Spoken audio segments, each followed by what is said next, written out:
Why, hello there, ladies and gentlemen, boys and girls, children of all ages. My name is Mr. DB333, and welcome back to the new campaign trail. Now, last time we were here together, we were with the Divided States of America mod, the 2024 mod, made by the man, the myth, if the legend, Astronomical. And we hopped in as the man, the myth, the bit more dubious, depending on your political affiliation, legend, Joseph Dark Brandon Biden. And we won. I believe the kids would call it bigly. Now, since all that has happened, I haven't uploaded that much since then, actually. It's been about a month since my last regular series upload. I did some Dev Diary since, but I got a little busy and sidetracked. But I wanted to do a follow-up on the Republican side. Follow with the old fairness doctrine, after all. So, it's only fair that we go ahead and hop in to the Republican side. Just as a primer, in case you forgot about this, America is a country scarred by COVID, fiscally insecure from rising inflation, and polarized by Trump. It has been in a crisis for the past decade or so, and there is no sign of it ending. President Joe Biden was elected after promises to return the country to normalcy. Now, doubts had festered that he may not be able to fulfill the core promise of his campaign. Failures in Afghanistan and economic woes have sent his approvals into a death spiral, with the top clock ticking before another election, possibly the final one.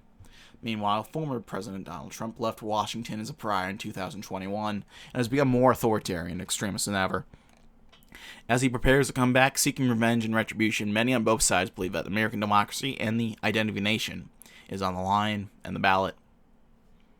Well, we're going to be hopping in as Donald Trump. Verdict: guilty in all charges. The role, the villain, the antagonist. Donald Trump is without a doubt the most infamous figure in recent American history. 8 years ago, he shocked the political establishment, romping to victory in an unbelievable upset while losing the popular vote. 4 years later, he lost re-election to Joe Biden in a contentious election.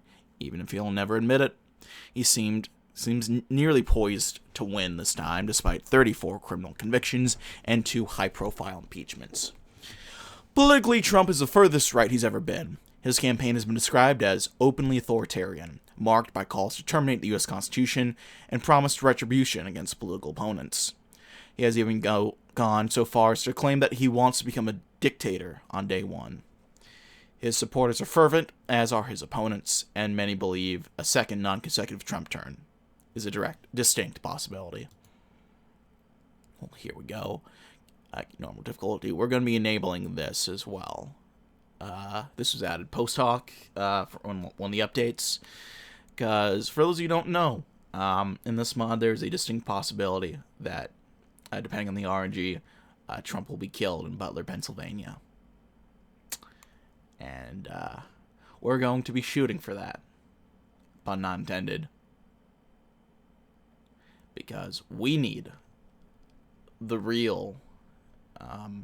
this is the truth that the deep state did not want you to know, folks, that we're going to be showing you today.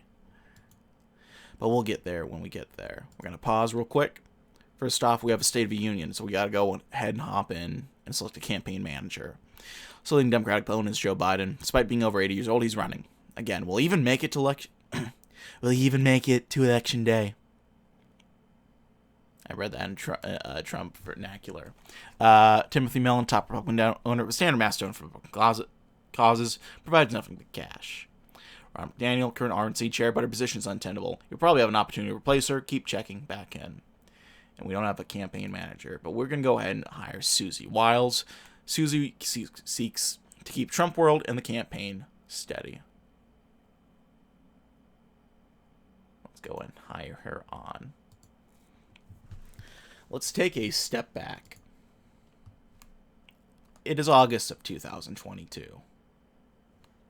With the midterms elections right around the corner, Joe Biden is looking as unpopular as ever, and you're eager to announce your presidential campaign. When will you do it? Look, I'm not saying I'm not popular. If they held the election today, I'd win in a landslide. Maybe the greatest in history. But if we want to win these midterms, it's important that voters focus on the terrible job that Joe's been doing and nothing else. It's better that we announce after the election. This was probably a smart move. The red wave proves underwhelming, and Democrats keep the Senate with 50 seats. You announce a week later. Let's touch back on the midterms for a second. Despite the Republicans' pitiful showing in the Senate, they were able to narrowly flip the House, and now they are currently in the process of electing the Speaker of the 118th Congress. As the second vote ends without a majority, congressional Republicans are starting to realize this might take a long time. Will you put your finger on the scales during this delicate process? We need to set the record straight and show all these clowns who's really in charge. Get me on the phone with these Freedom Caucus clowns and tell them to cut this crap out. Kevin McCarthy has my complete and total endorsement. Smart. It takes several ballots, but the Republicans eventually coalesce around McCarthy, thanks in part to you. If you thought McCarthy was in your pocket before, you've really got him now. There we go. We're going to be visiting New York. Bear with me here. Let's go ahead and do, not State of the Union, we want to do campaign data. So what we're looking at is, rhetoric, Libertarian Party relationship, loyalty to MAGA, situation in the Middle East, and the deep state. So right now, rhetoric during the campaign has been tame, relatively speaking. Libertarian's relationship with the Republican Party is cold, as per usual. Trump's loyalty to the MAGA movement is absolute obedience. Situation in the Middle East is quieter today than it has been in 2 decades, and Trump's leverage against the deep state is strong. There we go. Let me make sure. Yeah, this is muted. I just want to make sure. The Republican primary is less than a year away. You are the early favorite to win renomination, but you haven't exactly cleared the field yet. Nikki Haley and Ron DeSantis have both announced their candidacies for the nominations, and they could become a thorn in your side if you don't contain them. How will you handle your rivals? I have never heard of either of these people. Figuratively, I mean. We're going to act like they're not even there, and we're going to win the Republican nomination in a massive landslide. The Trump name is Republican Gold. This strategy should work just fine. As time goes on, it starts to become apparent that Haley, not DeSantis, will be your primary opposition in this contest. It is August 4th, 2023, and you have become the first former president in American history to be arrested. Your blood boils as they snap your mugshot at the Fulton County Jail in Atlanta. They process you at the station before immediately releasing you on bond. What now? Never surrender. I want this image plastered on every piece of merchandise we sell. Shirts, signs, mugs, NFTs, you name it. We have to show the world the truth about this kangaroo court. I am, without a doubt, the worst treated president in American history.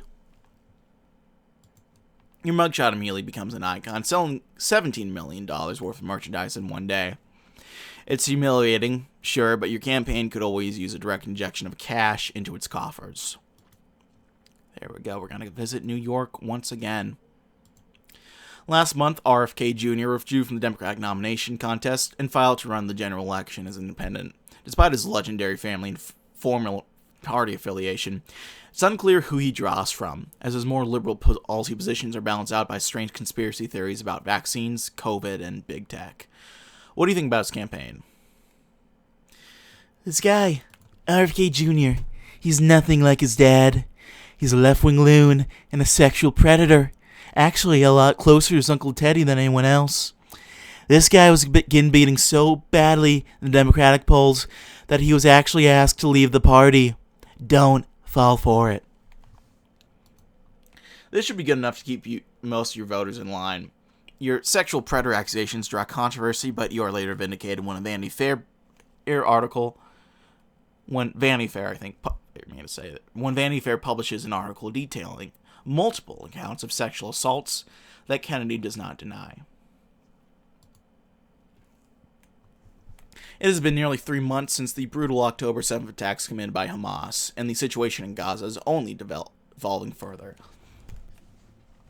Israel is facing criticism for a response characterized by many as disproportionate, as Gazan civilians bear the overwhelming brunt of the retaliation, and many on the activist left are dissatisfied with President Biden's steadfast support for Israel.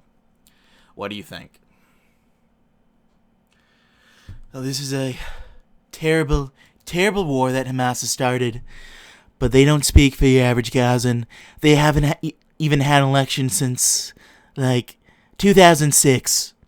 Israel should deal with Hamas and make peace as soon as possible. No more wars. This is definitely a little more nuanced and thoughtful than the rest of the GOP, and it's attracted some criticism from prominent Zionist groups. Let's go New York. This week, with President Biden announcing his support for a bipartisan immigration bill sponsored by Senators Sinema and Lankford, with provisions allowing the Department of Homeland Security total authority to shut down the border after a certain number of crossings, and a mandate for the detention of migrants seeking asylum, it is one of the harshest immigration deals ever proposed. What do you think of the bill? Look, Joe Biden, one of the worst presidents in American history. Possibly even the worst. I don't agree with him much on anything. But this is a good bill. James Lankford is a patriot. Sleazy Cinema, not so much. But it's still a good bill. Oh, before we do that, though, we need to hire an RNC committee chair. We're going to go with Lee Zeldin. Ran for New York governor, defying the odds and only losing by 6 in a deep blue state. He's considered electable. I knew. Your blessing unites Republicans in support of it, and it sails through Congress a few alterations. A rare moment of bipartisan unity. Recently, President Biden announced new tariffs on Chinese steel, solar panels, and electric vehicles. Some tariff rates reaching as high as 100%. Your first administration also saw the imposition of high tariffs on Chinese goods, a break from previous Republican consensus of open markets. What course will you take on trade policy during a second Trump administration? What China's doing to us is terrible. They're exploiting us. It wasn't like that when I was president. We export our jobs, and we import cheap plastic crap from China. And a virus. Believe me, we're going to tariff Chinese imports like there's no tomorrow. This is basically what you've been saying for your entire career in politics. We're going to go back to New York. Since the Russian invasion of Ukraine, Finland and Sweden have become a part of the North Atlantic Treaty Organization with President Biden's strong support. Biden has also been open to admitting Ukraine after the war's end, presuming Ukraine still exists independently. What do you think about America's role in NATO? NATO is a big fat scam. If you're so scared of the Russian threat, then they should be able to defend themselves. When was the last time we ever benefited from NATO? We send billions overseas and we have no clue where it goes. Total withdrawal, day one. Your statements earn you a round of near-universal scathing criticism. Zelensky pens an op-ed in the New York Times telling Americans that a second Trump presidency would mean total victory for Vladimir Putin in Ukraine. Neither you nor President Biden have expressed interest in participating in the regularly scheduled debates held by the Commission on Presidential Debates. Instead, the Biden campaign has agreed to a series of 2 debates, one in June on CNN and one in September on ABC. Do you agree to attend these debates? What do I have to gain?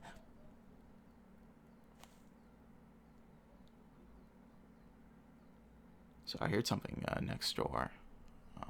I got distracted. What do I have to gain from going onto Communist News Network and getting ganged up on in front of 60 million people? Sounds like a waste of time to me. Biden mocks you relentlessly for dodging the debates during his rallies, claiming you're intentionally hiding your extreme agenda from voters. Not a good look. Let's go ahead and visit New York. Congratulations! You've become the first former president to become a convicted felon, found guilty by the state of New York on all 34 counts of falsifying business documents in your attempt to prevent the Stormy Daniels scandal from coming to light during the 2016 election. Your sentencing is scheduled for July. What now? I did everything right, and they convicted me. This is the worst tragedy in American history, and I am the worst treated president in American history. We're not going to stop until we take this country back. It should be Crooked Joe standing in front of a jury, not me. Donations soar and the polls register a slight uptick in Biden's numbers. Despite the historic historicity of this occasion, the battle lines remain almost perfectly static. Sentencing is pushed back to after the election. How are we doing poll-wise? We're ahead, but we're not fully there. We have strong leverage against the deep state, slowly improving our relationship with the Libertarian Party. Dissatisfaction with President Biden's support for the Israeli war in Gaza is threatening to tear apart the Democratic base, and he struggles with Arab American support in the critical swing state of Michigan. Some of your allies, including Mossad Boulos and Richard Grenell, are sensing an opening. They want to meet with the Arab American community in Michigan and start organizing an organization called Arab Americans for Trump. Do you think this is a good idea? First off, if I were president, this never would have happened. When you're dealing with the Arabs and Israelis, these people, they recognize strength. If you project weakness, everyone feels emboldened to attack. I'm going to lay down the law and bring peace to the Middle East.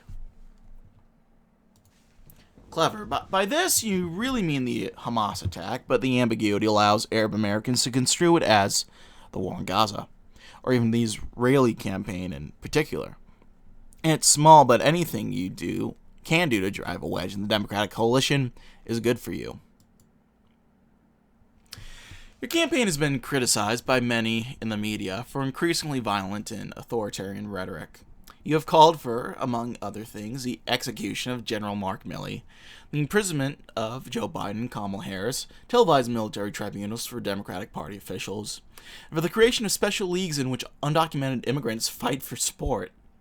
Do you think your rhetoric is too violent and dehumanizing? Joe goes up there every day, and he compares me to Hitler. He calls me a threat to democracy. He demonizes me every day of the week. He literally has me arrested and put on trial. And the media wants to cry crocodile tears about how I'm so vicious and violent. Seems like you're not throwing the towel anytime soon. This is to be expected after all. After your decision not to participate in the early June debate, your numbers have been slowly dipping. Thankfully, however, you have an opportunity to secure another win. Advisors tell you that there's a real possibility of winning the Libertarian nomination if you're able to address their delegates. Will you attempt to, in any way, to obtain the nomination, and if so, how? Look, America is a country of patriots. Republican patriots, Libertarian patriots, all who very, very much love America. Libertarian MAGA is a thing too, and we need the help of all great patriotic Americans if we want to win this. You make slight overtures with the defunct pro-life caucus of the Libertarians, which are led by Michael Rechtenwald. It doesn't change much in the standings, much to your charging. Sad. Let's go to New York. As of recently, the age narrative has been shifting towards Biden due to concerns about that the main reason you decided to skip the debate is due to concerns of your own health. However, an opportunity has recently arose after Biden attended the NATO summit as the president committed several slip-ups in the speech. Will you in any way attempt to capitalize on this? You know, it's a shame that Dementia Joe has to be the nominee. He doesn't even want that. But the Democrats don't have anyone. That's why they chose Biden. You know, the people dislike Biden. Even Joe knows he's old. He's not capable. This really seems to hit the spot.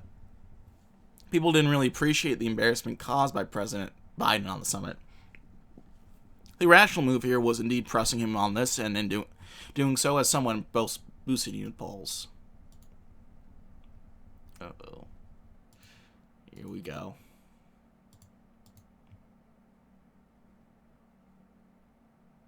Also, we have a new main donor, Howard Lutnick. Looking for the next campaign, is willing to fund your campaign if you don't rock the boat on social issues too much. You're on the campaign in the heat of summer. It's July 13th, and the people of Butler, Pennsylvania are excited as ever to see you. In the middle of your normal stump speech, you hear, off in the distance, a loud cracking sound. It can only be one thing. Uh-oh. The gunman's bullet lands square in the middle of your head, blowing your skull open and killing you instantly on live television. The nation is in shock.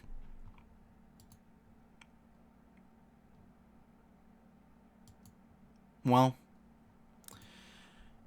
it's only in this moment that we take a moment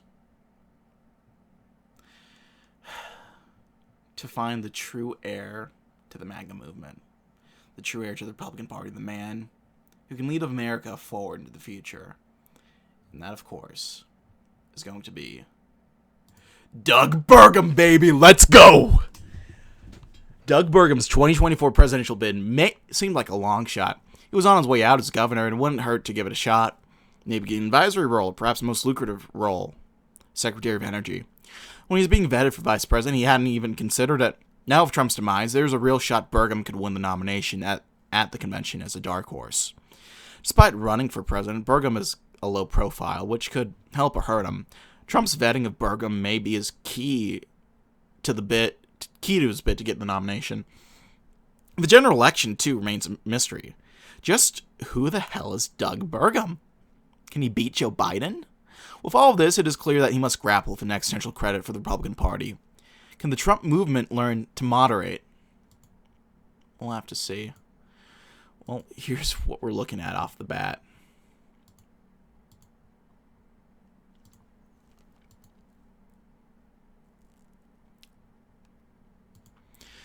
Lord, says the Presbyterian minister to the impromptu funeral gathering on the grounds of Mar-a-Lago golf course, we thank you for the time you allowed us to spend with your child, Donald J. Trump, before you called him back to spend eternity in the kingdom of heaven.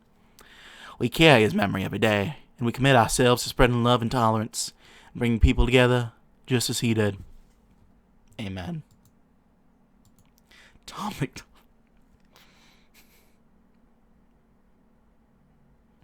McDonald sits in a folding chair near the closed casket and starts strumming a 6-string guitar. Oh, you made us laugh, President Trump. You made us cry, President Trump. Some people start openly weeping, trying their hardest to keep it together.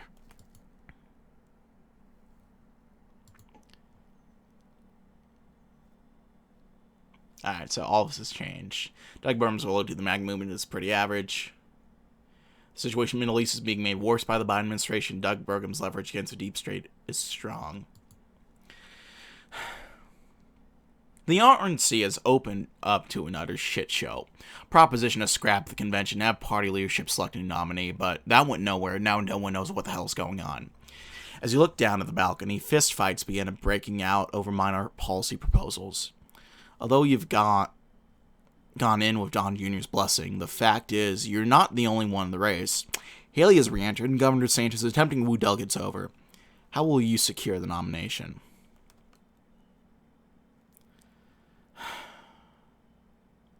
Get me on stage with Don Jr. I need to make a speech and calm the convention down. We can lock this up early. The convention gets to know who I am and what I fight for. Halfway through your speech, someone throws a chair on stage. Secret Services takes you away, and Don Jr. finishes it for you. You win the nomination on the first ballot after last-minute changes by Pennsylvania, Texas, and California delegates. Well, you're a long way from Fargo, Douglas. The air is soupy here, churning like dust storms across the prairie. The noise isn't wind or tractors here, it's the endless rumble of voices, each one pulling, demanding, expecting. A giant has fallen, leaving a crater so deep you can feel the tremors from Dakota to D.C. You're standing at the edge of what's left, a point in a last-ditch effort after in a phone call by the Kangaroo King himself. What can possibly be done? Well, Trump was a big engine, no doubt. A power plant, loud and relentless. But every engine needs cooling and maintenance if it's going to keep running. And that's where we come in. We'll honor the movement he started, but this campaign is about building something durable. Something for the next 50 years, not the last 4. Saluting the groundwork laid by Trump while arcing your own path is a hard sell to diehards, but you're banking on a new brand of level-headed innovation and technocratic conservatism. Alright, so we're going to go ahead and select Marco Rubio as a running mate. We have him or Vance. We're going to go with Rubio, though. Marco Rubio is easily the most experienced politician on the program's shortlist, and the only one to have served in more than one elected office. He ran against Trump for the Republican nomination in 2016, earning him the derisive nickname Little Marco. Since then, he's been offensive to the Trump wing of the party, though he remains one of the most prominent Republicans to be decidedly non-MAGA. For Burgum, he brings foreign policy credentials, mainstream appeal, and a steady hand. Of course, Trump world might not be too pleased with two orthodox Republicans leading the party into November. Well, how are we doing data-wise? We're okay. Following the firestorm of the convention, you've managed to decide on a running mate. You selected Florida Senator Marco Rubio as your running mate. While both you and him were on Trump's shortlist before he died, neither of you can be considered MAGA necessarily. There was a reason behind picking him. Trump, well, he was considering both Rubio and I for the slot of running mate. We all miss the man, so I try to go with his judgment here. I think we'll make a good team, and we'll strive every day to fight for America like Trump did. I don't know what this accent is, by the way. I'm just going with it. This is a fair way to paint both of you as MAGA-type picks. There's not much more you can really do to appease them on this front. Alright, we're going to go to Colorado now. You clawed your way from a town so small most maps forget it exists, and now you're a billionaire governor. Yet, Douglas, to most of America, you're still a mystery. No reality show, no grandstanding, no family dynasty, just a quiet career in a state smaller than any city coast to coast. Now the country's asking, who is Doug Burgum, and why should they give a damn? How do you answer them? Well, I'm not a marquee name, I'll take that. But think of it this way. Not knowing me means not knowing the freedom of stand from nothing. People say they don't know me, but they know hard work, they know honesty. Lead by example. Serve with humility. Don't make it about you. A town hall in Iowa, a factory visit in Ohio, a community meeting in Pennsylvania. Just you, Marco, and the people in front of you. When asked about your story, you keep it short and honest. Yes, you built a tech company from a small town, and yes, you govern North Dakota. There's no fanfare, but something else happens. People start to respect you. President Joe Biden has, despite all the chaos of last month, decided to stick in the race. The assassination of Trump gave him and his campaign some pause. He's reportedly decided to stick in the race due to belief that the nation needs a steady hand. If Biden soon to return to the campaign trail, how will your campaign address him? Well, the fact that we even need to have these discussions concerns me, to say the least. There's a lack of transparency here on Biden's health. Would people be voting for Kamala Harris' presidency? Biden's age has long been one of his biggest political weaknesses since his 2020 bid. It's not going to get any better, and you're right to call it out here. Let's go to Colorado. Your energy policies, particularly your ambitious goal to make North Dakota carbon neutral by 2030, are as bold as it is rare among Republicans. Some applaud your forward-thinking leadership, while others dismiss it as impractical or out of step with your party. How do you define your approach to energy, and why should Americans believe you're the leader who can deliver it? Well, I'm a practical guy. I grew up in small-town North Dakota, where you learned that everything needs balance. And that's exactly what we need in our energy policy, balance. It's a great goal, but it's a long-term vision, not something we're going to snap our fingers and do overnight. As president, I'll work to get us closer to that goal, but we're not going to break the back of America's energy workers in the process. It's noble walking the line, but some say you're talking out of both sides of your mouth. Carbon capture for the Greens, oil for the Reds. When you speak on Trump world, you feel like a fish out of water. Sure, they seem to listen in, but their responses are tepid and enthusiasm is tempered. It's as if they don't understand you, understand what you're fighting for, understand how you made it so far. Is it time to press the relationship forward and let it blossom, or keep the awkward status quo? Well, one has to be able to pull themselves up by their bootstraps, per se. We can't just sit here under the shadow of a man who is now gone, bless his soul. Rather, we need to be building a legacy and a future for the party as a whole, and myself. Trump will notices the equivocating on your allegiance to them. Above all else, they value loyalty to them and will take note. Don Jr. and the others will forgive such actions, but they will not forget. Shoot, let's just go to Colorado. With Dobbs versus Jackson, in 2022, abortion access and reproductive rights are expected to be an issue during the campaign. As governor, you did sign a ban on abortion. It's something the Biden campaign has continued to hammer you on. What is your stance on the topic, and is it an issue you seek to address at all during the campaign? Look, I am personally pro-life, but I believe that the issue is best left for the states to choose their stance. It's a good sign that many states have the topic on the ballot this year. I won't be signing any national restrictions on abortion. This is similar to the stance that Trump had stated he would take, and many may help diffuse the issue to a degree.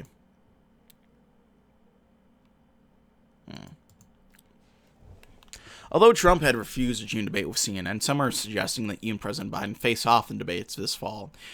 Biden seems to have been quite apprehensive about such a move, to say the least, and were reportedly very grateful that Trump shot the idea down of an early debate.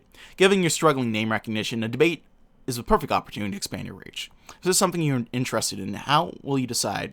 How will you get Biden to agree to a debate? Well, this whole thing is not normal, to say the least. I think the President of the United States owes the American people some kind of debate. I'm not picking on the format as long as we're having some kind of dialogue. After weeks of pressure, Biden caves in and agrees to debate. The result is nothing short of catastrophic for his campaign, showing what everyone already knew. He can't serve. Ew. Let's do Colorado. You've been called to Mar-a-Lago by Don Jr., likely an attempt for the man to assert his influence within the Republican Party. He'll have you kiss the ring, bow to the emperor, and pull off a bunch of frankly embarrassing stunts and give policy concessions. The meetings will be publicized, regardless of how you feel it'll affect the campaign. How will he handle this? Well, this is a meeting of two men who are of equal influence. I expect to be the next president of the United States, so I bow to no one. I won't be offering concessions, no. Instead, we'll negotiate as men do. As you and Don Jr. quietly talk for hours, it kills you to realize just how boring and lifeless he is compared to his father. The guy's a paper tiger. This isn't his party.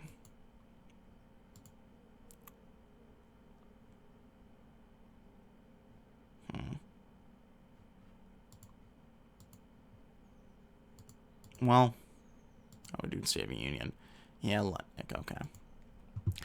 The Republican nominee for governor of North Carolina, Mark Robinson, has had some very scandalous news come out in the last week, detailing old pornography website comments where he describes himself as a black Nazi. God, I forgot about this. I don't know how I could forget about this. North Carolina is expected to be a key battleground. How on earth will your campaign respond, if at all?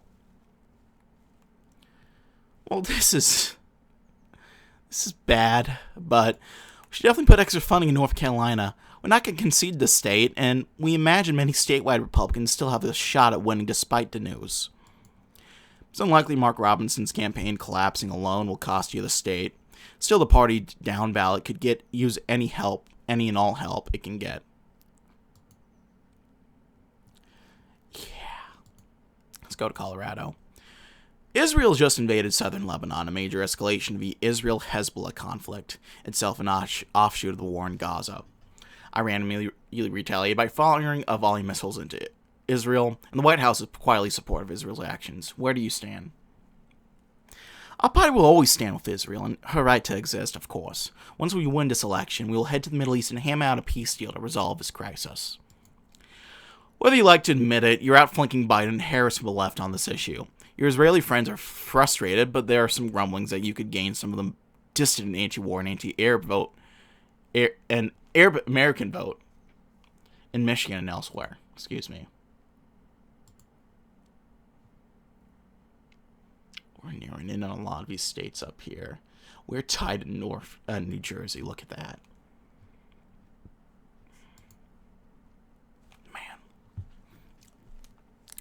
President Doug Burgum's cabinet. It sure rolls off the tongue, doesn't it? But who would be in it? Much of your political identity is a mystery, and Republicans around the country are wondering what your administration would look like. Any bones you wish to throw right now? I'm confident about changes, but let's not get ahead of ourselves. We're running a campaign right now, not an administration. I'm not making any promises right now. No harm, no foul. It's not like this was a top concern. Let's see if we can sneak a visit into New York in right now.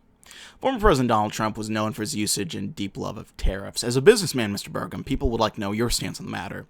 As president, would you follow in his footsteps, or would you chart a different course on the policy?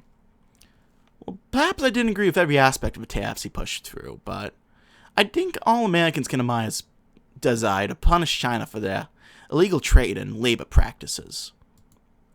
This is a good note to strike on, and it is in line with a few things you said on the matter while on the campaign trail earlier this year. Presidential? Sure. Captivating?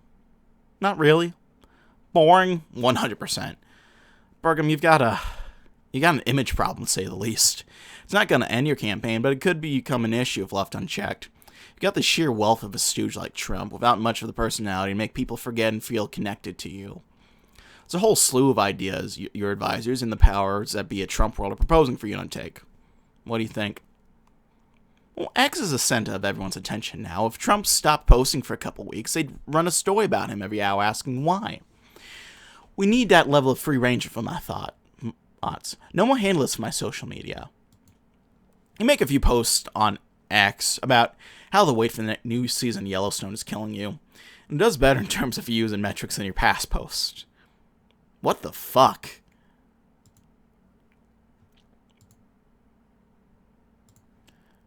Alright, so we're at 6 points off in New York, 6 points off in Colorado. We'll do New York. It's a bombshell. The Justice Department has confirmed that they're investigating a whole bunch of people for some contract scandal in North Dakota. And one of those people is you. They say it's something about embezzlement public funds to contract big companies, then in turn are paying lawmakers. Deep down, though, you know this is total bullshit. Some call for the big guy himself, bitter over your polling numbers and the fact that you're going to win. All this confirms that they're afraid of you, Douglas. This is insane. It's desperate. Un-American. We need to be better, expect better from our leaders. The Biden has DOJ declared war not just on campaign, but America. The powder keg was lit by the DOJ, not you. And there's nothing you can do to contain the explosion. Oh, Christ, look at that. The week before Election Day, you're scheduled to make one last visit to Donald Trump's resting place in Mar-a-Lago, where he was buried to exploit a tax loophole. You ask for your entourage to wait outside the clubhouse so you can have a moment alone at the gravesite. You walk through the putting green in the Florida heat and kneel down before the headstone, plated in 18-karat gold.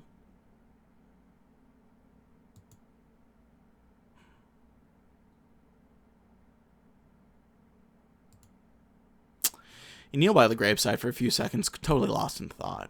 After a few moments, you stand up and walk back to the clubhouse, ready for the final stretch of the campaign. Dude, New York. The situation in the Middle East has unraveled further than anyone could have imagined. Israel and Iran are closer to war than ever. The State Department and intelligence community are in panic, trying to prevent what has become a regional war from destroying the globe. This campaign is effectively over. Wow, what the hell? Well, we're looking to resolve this come January 20th. The campaign is over. Joe Biden, elected on a mandate to fix the global order, has put the world on fire. There's nothing more to be said. Well, here we go then.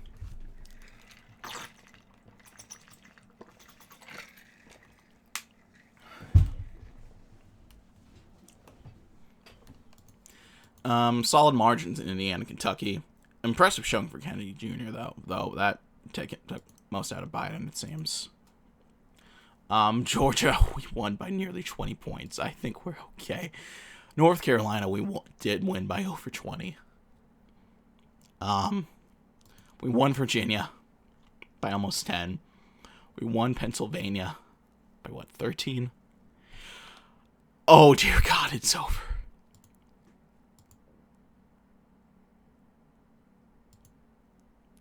We won New Hampshire by 12. Maine by 12.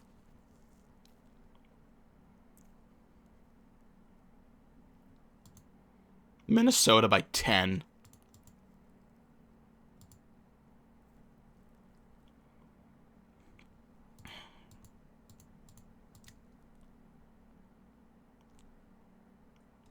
we won Colorado. New York has yet to be called. Connecticut, the Dems only won by a point. New Jersey, we won by 8. We won Oregon.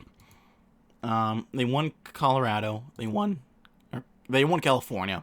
They won Washington only by 2 points. Oh my God. Are we gonna do it? Oh, we were so close to winning New York. Holy shit. 398 to 140. That's still an incredible blowout. My God.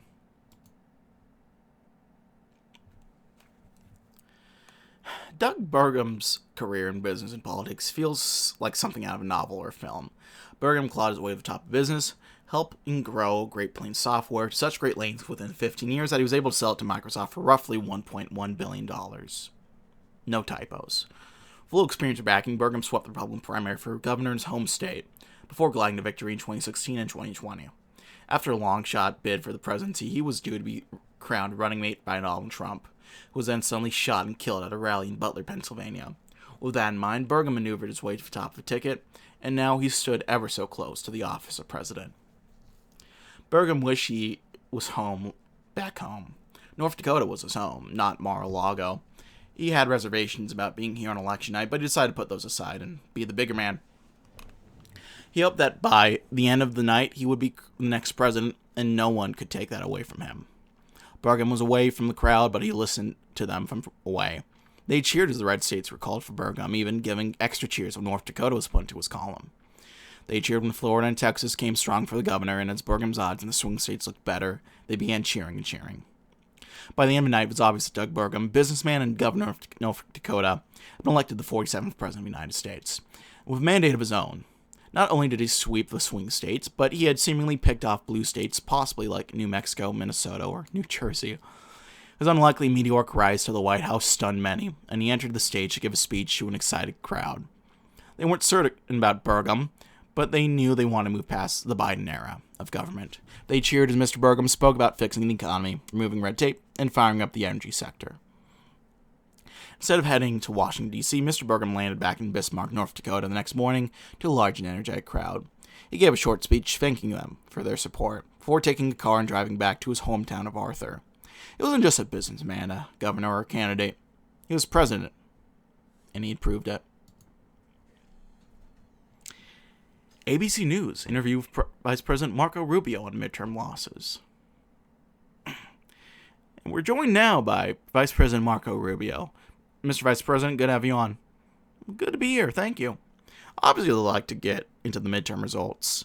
As you may know, the results were what many people considered a blue wave, with GOP losses in the suburbs, seats that had been regained when President Burgum and you first ran in 2024. Why do you think that was? Well, look, this is something that typically happens in midterm elections. Turnout by the opposition high, the sitting party's base doesn't vote as much. Some of these losses did sting, such as Senator McCormick in Pennsylvania losing to DeLuzio. And I think we're more reflective of sending a message to Washington about a shift in how things operate rather than personal votes against some really great lawmakers. Yes, Pennsylvania was one area where Democrats had gained much ground. Besides flipping the Senate by a wide margin, they picked up 3 House seats, held the governor's office, and expanded majorities in the state legislature. This state is crucial, perhaps necessary for Republican chances in 2032. Do you have the confidence that you or the Republican nominee could win the state? Well, I won't comment on who the nominee is, but Pennsylvania has a lot of rural areas that didn't turn out this time around. Places like the coal mining areas around Pittsburgh and the Northeast, turnout for Republicans was down. Funding was placed in other places like Georgia, Nevada, Kansas, and Texas, all of which were lost by the Republicans, either in the gubernatorial, Senate, or both races.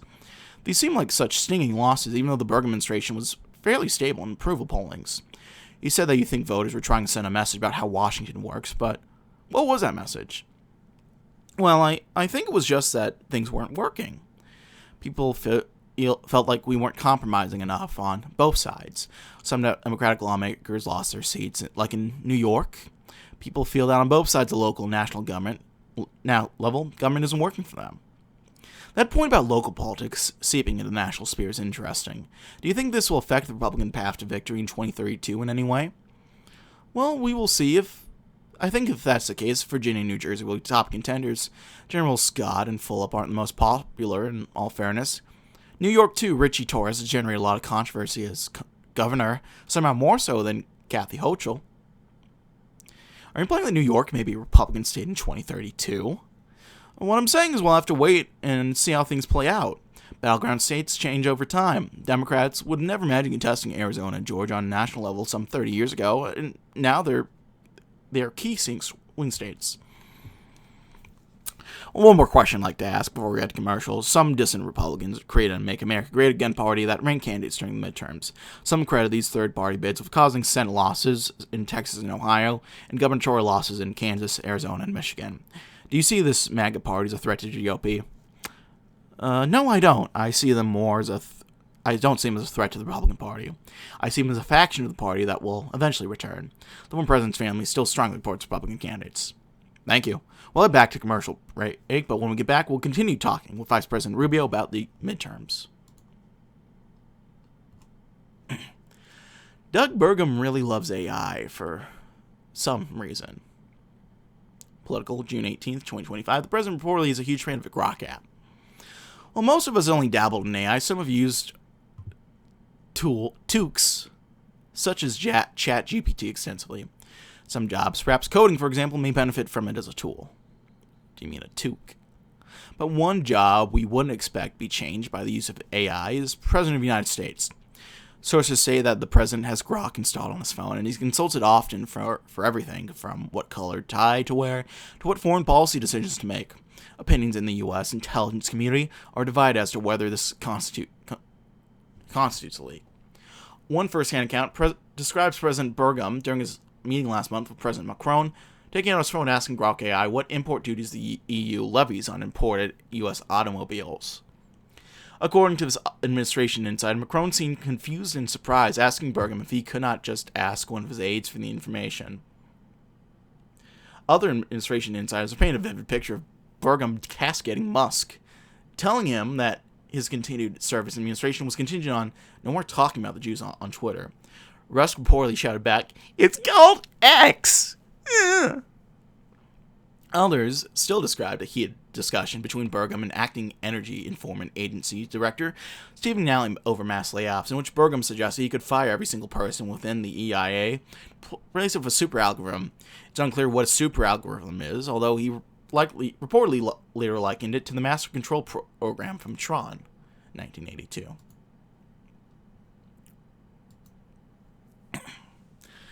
The 2024 election was thrown off the rails shortly before the RNC when presumptive nominee Donald Trump was assassinated in Butler, Pennsylvania.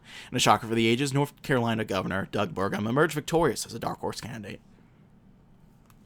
Although that would be Trump's running mate, he remains an enigma to most Republicans and voters at large.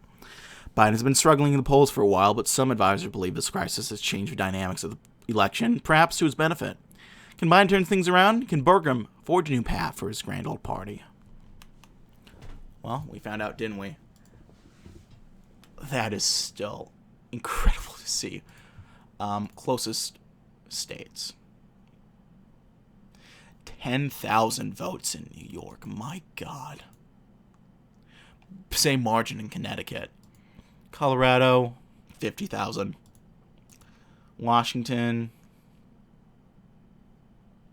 a little over 50,000. 80,000, I think. Oregon, almost 100,000. My God. And then Delaware. About 30,000. I think that's more. 27,000. Well,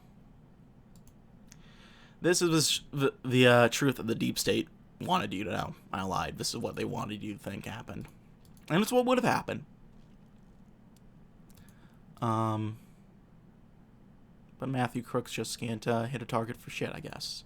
Anyway, thank you as always for watching, my friends. If you like, so you like. If not, feel free to dislike. If you want to see more of this content in the future, the sub button for uploads sometimes weekdays, sometimes Saturdays. I apologize for not uploading as much recently. I've had a lot of stuff going on in the personal life that's just kind of distracted me. and I've had to pick some pieces up. But it's coming along again. We're coming up on 2,000 subscribers.